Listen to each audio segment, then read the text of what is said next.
Welcome to the AngularJS training videos. ఈ వీడియోలో డైరెక్టివ్స్ని ఎలా క్రియేట్ చేయాలో, కొత్త డైరెక్టివ్స్ అంటే మనకి రిక్వైర్మెంట్ని బట్టి మనం కొన్ని డైరెక్టివ్స్ని క్రియేట్ చేయాల్సి కూడా వస్తుంది. సో మనకు బై డిఫాల్ట్గా కొన్ని డైరెక్టివ్స్ ఇచ్చాడు.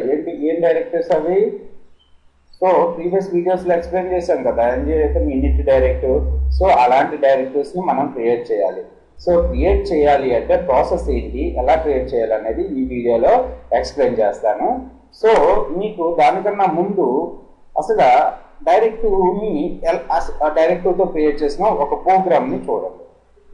ఓకే, సో ఇది నేను కొత్తగా ఒక డైరెక్టివ్ క్రియేట్ చేశాను. ఆ డైరెక్టివ్ నేమ్ ఏంటంటే మీకు ఇక్కడ అర్థం అవుతుంది. VLR ట్రైనింగ్ అనేది HTML కూడా HTML ట్యాగ్ ఏమన్నా ఉందా? లేదు కదా. సో VLR ట్రైనింగ్ అనేది ఇక్కడ నా డైరెక్టివ్. నేను VLR ట్రైనింగ్ అనే డైరెక్టివ్ని క్రియేట్ చేశాను.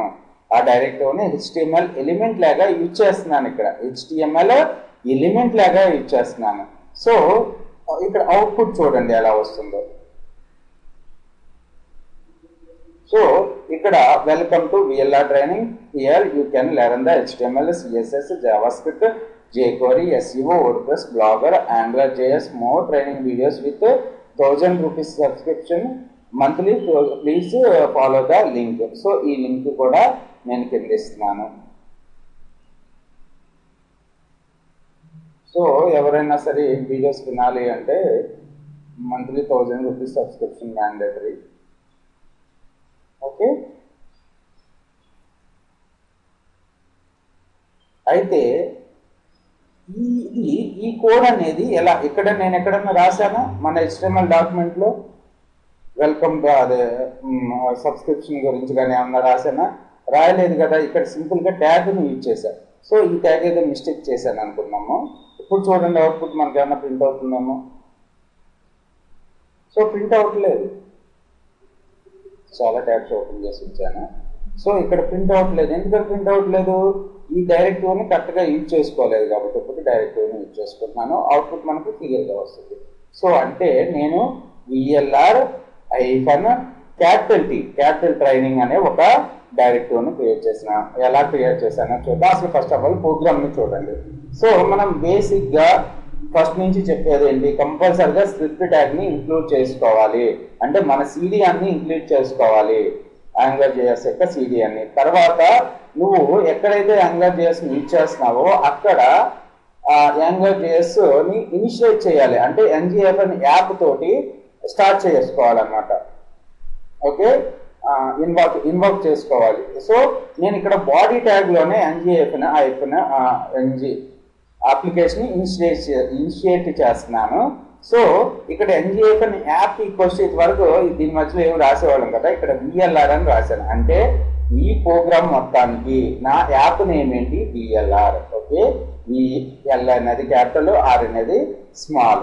ఓకే, తర్వాత స్క్రిప్ట్ ట్యాగ్ స్టార్ట్ చేసి, అంటే నా ఇంటెన్షన్ ఏంటి, VLR ట్రైనింగ్ అనే ఒక డైరెక్టివ్ని క్రియేట్ చేయాలి. సో డైరెక్టివ్ని క్రియేట్ చేయాలంటే మనకి డైరెక్టివ్ అనే ఒక ఫంక్షన్ ఉంది. సో దాన్ని యూజ్ చేసుకుని మనం మన డైరెక్టివ్ని క్రియేట్ చేసుకోవచ్చు. సో తర్వాత మీకు ఈ కోడ్ అంతా కూడా నేను చెప్పేటప్పుడు కొత్తగా అనిపిస్తే మాత్రం మీరు కంపల్సరిగా జావాస్క్రిప్ట్ వీడియోస్ వినాలి. సో మీకు అర్థం అవుతే నో ప్రాబ్లం, అర్థం కాకపోతే మాత్రం జావాస్క్రిప్ట్ వీడియోస్ వినండి. అందులో ఫంక్షన్స్ అంటే ఏంటి, క్లాసెస్ అంటే ఏంటి అనేది అందులో క్లియర్గా ఎక్స్ప్లెయిన్ చేశాను. లేదు మీకు C లాంగ్వేజ్, C++ అంటే జావాస్క్రిప్ట్ రావాల్సిన అవసరం లేదు. C++ మీద కానీ C మీద కానీ కొద్దిగా కమాండ్ అన్నట్టయితే ఇవన్నీ కూడా మీకు అర్థమైపోతూ ఉంటాయి. సో డైరెక్టివ్ ఫంక్షన్ని యూజ్ చేసుకుని నేను ఇక్కడ VLR ట్రైనింగ్ అనే ఒక డైరెక్టివ్ని క్రియేట్ చేస్తున్నాను. సో దాని పర్పస్ నేను ఒక వేరియబుల్ని క్రియేట్ చేస్తున్నాను. నా వేరియబుల్ నేమ్ ఏంటంటే RAM equals to angular.module. So ఇందులో ఈ బ్రేసెస్లో ఫస్ట్ యాప్ నేమ్, మన యాప్ నేమ్ ఏంటిది? VLR, స్పోకెన్ అని క్లోజింగ్ స్క్వేర్ బ్రాకెట్స్ పెట్టాను. సో ఈ విధంగా మనం క్రియేట్ చేసుకోవచ్చు. అంటే యాక్చువల్గా మీరు డైరెక్ట్గా ర్యామ్ అనే వేరియబుల్ని క్రియేట్ చేయకపోతే ఈ కోడ్ ఉంది కదా, ఈ కోడ్ మొత్తాన్ని ఇక్కడ ర్యామ్ ప్లేస్లో యూజ్ చేసుకోవచ్చు. ఓకే, సో ఇదంతా కోడ్ పెద్దగా ఉంటుంది కాబట్టి నేను ఒక వేరియబుల్ లోకి ఈ కోడ్ ని సేవ్ చేసా యాంగులర్ డాట్ మాడ్యూల్. సో మనం ఏదన్నా ఒక డైరెక్టివ్ ని క్రియేట్ చేసుకోవాలంటే డైరెక్టివ్ ఫంక్షన్ లో డైరెక్టివ్ అనే ఒక ఫంక్షన్ లో మనం ఏమేమి పాస్ చేయాలి అంటే డాట్ డైరెక్టివ్ కన్నా ముందు ఏదైతే మన యాప్ నేమ్ ఉందో మాడ్యూల్లో యాప్ నేమ్ ఉందో దాన్ని పాస్ చేయాలి యాంగులర్ డాట్. సో ఇక్కడ దీన్ని చేసుకోండి RAM angular dot module VLR comma. So ఈ ర్యామ్ ప్లేస్ లో ఏమొస్తుంది ఈ ఎంటైర్ థింగ్ వస్తుంది డాట్ డైరెక్టివ్. సో డైరెక్టివ్ లో ఎన్ని పారామీటర్స్ ని పాస్ చేయొచ్చు మనం 2 పారామీటర్స్. ఫస్ట్ పారామీటర్ వచ్చేసి మన డైరెక్టివ్ నేమ్. నేను డైరెక్టివ్ నేమ్ ఏమి తీసుకున్నాను విఎల్ఆర్ ట్రైనింగ్ అనేది. మీ ఇష్టం వచ్చిన నేమ్ తీసుకోండి మీరు. ఓకే విఎల్ఆర్ ట్రైనింగ్ అనేది తీసుకున్నారు. ఈ డైరెక్టివ్ నేమ్ తీసుకునేటప్పుడు మనకి 2 కండిషన్స్ ఉన్నాయి. సో ఫస్ట్ ఒకటే కండిషన్ మన డైరెక్టివ్ నేమ్ కంపల్సరీగా క్యామెల్ కేస్ అయి ఉండాలి. క్యామెల్ కేస్ అంటే సో విఎల్ఆర్ ట్రైనింగ్ లో అన్ని లెటర్స్ స్మాల్ గానే ఉన్నాయా లేవు, మధ్యలో ఒకటి క్యాపిటల్ టీగా ఉంది. ఓకే దీన్ని క్యామెల్ కేస్ అంట. సో మన డైరెక్టివ్ అనేది క్యామెల్ కేస్ లెటర్స్ తోటి ఉండాలి. 2 ఆ డైరెక్టివ్ ని ఇన్వాల్వ్ చేసుకునేటప్పుడు ఏదైతే క్యామెల్ కేస్ ఉందో దానికన్నా ముందు హైఫన్ పెట్టుకోవాలి. ఓకే ఇక్కడ చూడండి ఈ డైరెక్టివ్ నేను ఇక్కడ ఇన్వాల్వ్ చేసుకునేటప్పుడు క్యామెల్ కేస్ లెటర్ కన్నా ముందు హైఫన్ పెట్టాను. ఓకేనా ఈ డైరెక్టివ్ ని నేను ఇక్కడ ఇవన్నీ వస్తాయి మీకు. ఇది ఎలిమెంట్ గా యూజ్ చేసుకోవచ్చు, క్లాస్ కింద యూజ్ చేసుకోవచ్చు, డైరెక్టివ్ కింద యూజ్ చేసుకోవచ్చు, సారీ అట్రిబ్యూట్ కింద కూడా యూజ్ చేసుకోవచ్చు. ఈ డైరెక్టివ్ ని నేను ఇక్కడ ఎలిమెంట్ లాగా యూజ్ చేసుకొని మీకు అవుట్పుట్ చూపిస్తున్నాను. సో ఈ డైరెక్టివ్ లో నేను ఫస్ట్ మన డైరెక్టివ్ నేమ్ ని ఏదైతే మనం క్రియేట్ చేయాలనుకుంటున్నామో ఆ డైరెక్టివ్ నేమ్ పంపించాను. తర్వాత కామా ఫంక్షన్ ని ఇన్వాల్వ్ చేస్తున్నాను, ఫంక్షన్ ని కాల్ చేస్తున్నాను.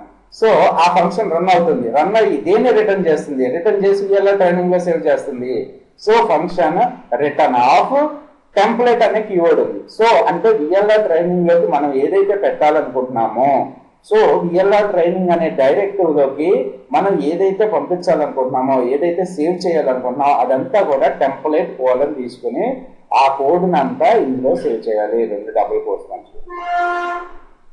ఓకే 2 డబుల్ కోట్స్ మధ్యలో మనకి ఏదైతే కావాలో అదంతా. సో నేను ఇదంతా కూడా welcome to the VLR training so వాళ్ళ ఇదంతా కూడా నేను ఇక్కడ సేవ్ చేశాను. ఓకే సో ఓ పారాగ్రాఫ్ లో ఈ కంటెంట్ పెట్టి దాని కొన్నిటిని బోల్డ్ చేసుకున్నాను. సో మీకు ఇక్కడ వరకు కూడా క్లియర్ గా అర్థమైంది అనుకుంటున్నాను. సో తర్వాత రిటర్న్ స్టేట్మెంట్ ని క్లోజ్ చేశాను, తర్వాత ఫంక్షన్ ని క్లోజ్ చేసుకున్నాను, తర్వాత డైరెక్టివ్ ని క్లోజ్ చేసేసాను. సో ఈ స్క్రిప్ట్ ట్యాగ్ వరకు ఇది. సో మీకు జావా స్క్రిప్ట్ లో ఫంక్షన్స్ మీద ఐడియా ఉంటే ఇది ఈజీగానే ఉంటుంది. సో ఫైనల్ గా విఎల్ఆర్ అనే ట్రైనింగ్ లోకి ఏం టెంప్లెట్ ని సేవ్ చేస్తున్నాను, ఈ టెంప్లెట్ ని అంతా సేవ్ చేస్తున్నాను. సో ఇది రిటర్న్ అంటే రిటర్న్ అయ్యి విఎల్ఆర్ ట్రైనింగ్ లో సేవ్ అయ్యి ఉంటుంది. సో నేను చాలా సింపుల్ గా చెప్తున్నానండి. ఇది అంటే ఎవరైతే బేసిక్ గా స్టార్ట్ చేస్తున్నారో వాళ్ళకి అర్థం అవడానికి చెప్తున్నాను. ఓకే సో ఏమన్నా మిస్టేక్స్ ఉన్నా సరే అంటే ఎవరన్నా బాగా వచ్చిన వాళ్ళు వినేటప్పుడు ఏమనుకోవద్దు. సో రిటర్న్ అయ్యి విఎల్ఆర్ ట్రైనింగ్ లో సేవ్ అవుతుంది. సో నేను విఎల్ఆర్ ట్రైనింగ్ అనేది ఇక్కడ ఏంటిది డైరెక్టివ్. ఓకే డైరెక్టివ్ లో సేవ్ అవుతుంది. నేను ఈ డైరెక్టివ్ ని యూజ్ చేసుకుంటున్నాను. ఇలా యూజ్ చేసుకునేటప్పుడు ఇప్పుడు ఇక్కడ వరకు అయింది కదా మనకి. సో ఇక్కడ మీరు రూల్స్ చూడండి. Create a new directives are created by using the .directive function. When naming a directory, you must use the camel case name, but when the invoking it, you must use the hyphen separated name. Okay, so tarvata you can invoke the directive by using the element name. Nenu first example lo dentoti invoke chesanu. So నా directive ని element కింద తీసుకున్నాను. So VLR training లో tea అనేది capital కాబట్టి tea కన్నా ముందు hyphen పెట్టాను. ఓహాలు నేను ఐఫన్ మర్చిపోయాను, ఐఫన్ పెట్టలేదు. ఏమవుతుంది ఇది ఎలిమెంటేగా, ఎలిమెంట్ అంటే ట్యాగే. Okay tag HTML tags. So own tag ని క్రియేట్ చేసుకున్నాను అనుకోండి ఇప్పుడు. ఓకే లేదు కదా, ఎందుకు ఈ ఐఫన్ వాడాలి మర్చిపోవద్దు మీరైతే. మాత్రం క్యామెల్ కేస్ వాడాలి, ఐఫన్ వాడాలి. సో వచ్చిందా కంటెంట్. సో నేను ఇప్పుడు దీన్ని మన మన డైరెక్టివ్ ని అట్రిబ్యూట్ గా యూజ్ చేయాలనుకుంటున్నాను. సో అట్రిబ్యూట్ గా కూడా మనం యూజ్ చేసుకోవచ్చు.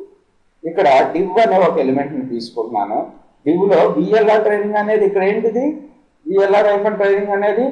సో అట్రిబ్యూట్ అంటే ఎస్ఆర్సి ఎలాగో ఏదో ఎలాగో విఎల్ఆర్ ట్రైనింగ్ అనేది కూడా ఒక అట్రిబ్యూట్ గా కూడా నేను మన డైరెక్టివ్ని యూజ్ చేసుకోవచ్చు. సో రెండుసార్లు డిస్ప్లే అయినా ఒకసారి ఏమో ఎలిమెంట్ గా ఒకసారి ఏమో దాని కింద దేని కింద అట్రిబ్యూట్ గా. ఓకే, తర్వాత క్లాస్ గా యూజ్ చేసుకోవచ్చు, కామెంట్ గా యూజ్ చేసుకోవచ్చు. సో దీనికన్నా ముందు నేను క్లాస్ కన్నా యూజ్ చేసుకున్న ముందు రిస్ట్రిక్షన్స్ గురించి చెప్తాను. So you can restrict your directive to only the inviting the same of the method. The legal restrict values are E for element name, A for attribute, C for class, M for comment. So by default the value is EA, meaning that both element names and attributes name can be invoked the directive. So ఇప్పుడు ఏంటంటే final గా actual గా ఇక్కడ attribute name గా use చేసినా సరే call అయిపోతుంది, element name గా యూజ్ చేసినా సరే కాల్ అయిపోతుంది. అంటే బై డిఫాల్ట్ ఈ రెండింటికి వర్క్ అవుతుంది. ఇది నాకేం కావాలంటే ఓన్లీ ఎలిమెంట్ నేమ్ కిందగా మాత్రమే ఇది వర్క్ అవ్వాలి, అట్రిబ్యూట్ గా వర్క్ అవ్వకూడదు. అప్పుడు మనం ఏమి యూజ్ చేస్తాము అంటే రిస్ట్రిక్ట్ అనే ఒక కీవర్డ్ ని యూజ్ చేసుకుందాం. రిస్ట్రిక్ట్ దేనికి రిస్ట్రిక్ట్ చేయాలి? ఓన్లీ ఎలిమెంట్ నేమ్ గా రిస్ట్రిక్ట్ చేయాలి. సో రిస్ట్రిక్ట్ ఎలిమెంట్ నేమ్కి ఏంటిది? ఏ కదా, సారీ ఎలిమెంట్ నేమ్కి ఈ పెట్టండి. ఇప్పుడు చూడండి, ఈ పెడితే సో ఓన్లీ ఎలిమెంట్ గానే వర్క్ అవుతుంది. ఇక్కడ అట్రిబ్యూట్ గా వర్క్ అవుట్లా. ఏ పెడితే ఏమవుతుంది? ఓన్లీ అట్రిబ్యూట్ గా వర్క్ అవుతుంది, ఎలిమెంట్ గా వర్క్. ఏం పెట్టకపోతే రెండింటిగా వర్క్ అవుట్ అవుతుంది. ఇప్పుడు సి పెడుతున్నాను నేను. సి అంటే ఏంటి? సి అంటే క్లాస్ అని అర్థం కదా. సో క్లాస్ గా యూజ్ చేద్దాం అనుకున్నప్పుడు ఇక్కడ ఎక్కడన్నా నేను క్లాస్ ని కాల్ చేసానా? కాల్ చేయలేదు కాబట్టి రెండు చోట్ల ఎక్కడ డిస్ప్లే కాదు. ఈ విధంగా మనం రిస్ట్రిక్ట్ చేసుకోవచ్చు. క్లాస్ కింద ఎలా కాల్ చేస్తామో చూడండి. div class equals to VLR training / div. So ఏమైనా డౌట్స్ ఉంటే అడగండి. కొత్తగా నేర్చుకునే వాళ్ళకి కొద్దిగా కన్ఫ్యూజన్ గానే ఉంటుంది. ఏమైనా డౌట్స్ ఉంటే అడగండి, no problem. VLR class equals to VLR training. So ఈ క్లాసులు ఏంటి, ఇవేంటి, ట్యాగ్స్ ఏంటి, ఇవన్నీ మీరు న్యూగా వస్తే మాత్రం అసలు ఏం అర్థం కాదు. కంపల్సరిగా మీరు సి తోటి కానీ జావా స్క్రిప్ట్ తో కానీ స్టార్ట్ అవ్వండి. ఓకే, సో ఇప్పుడు క్లాస్ గా ఇన్వర్క్ చేస్తున్నాం కదా. ఇక్కడ రిస్ట్రిక్ట్ సి అని పెట్టారు కదా. ఇప్పుడు ఓన్లీ క్లాస్ కు మాత్రమే మన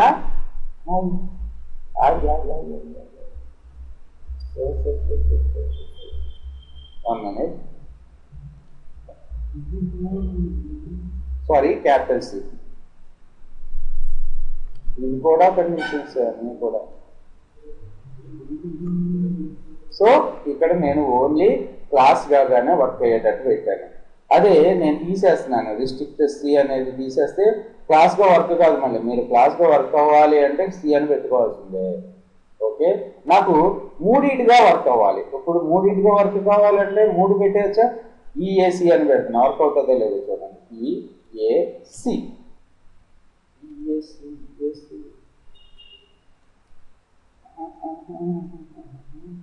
3 సార్లు వర్క్ అవుతుంది. ఈ విధంగా మనకి పెట్టుకోవచ్చు. బై డిఫాల్ట్ గా మాత్రం ఈఏ. నాకు ఎలిమెంట్ గా వర్క్ అవ్వాలి, క్లాస్ గా వర్క్ అవ్వాలి. ఇప్పుడు అంటే అట్రిబ్యూట్ గా వర్క్ కాకూడదు. అంటే ఏమని పెట్టాను? ఈసీ అని పెట్టాను. ఈసీ అంటే 2 రకాలుగానే మాత్రమే అది వర్క్ అవుతుంది. Okay, thanks for listening. Please share this video to your friends. Please like my video.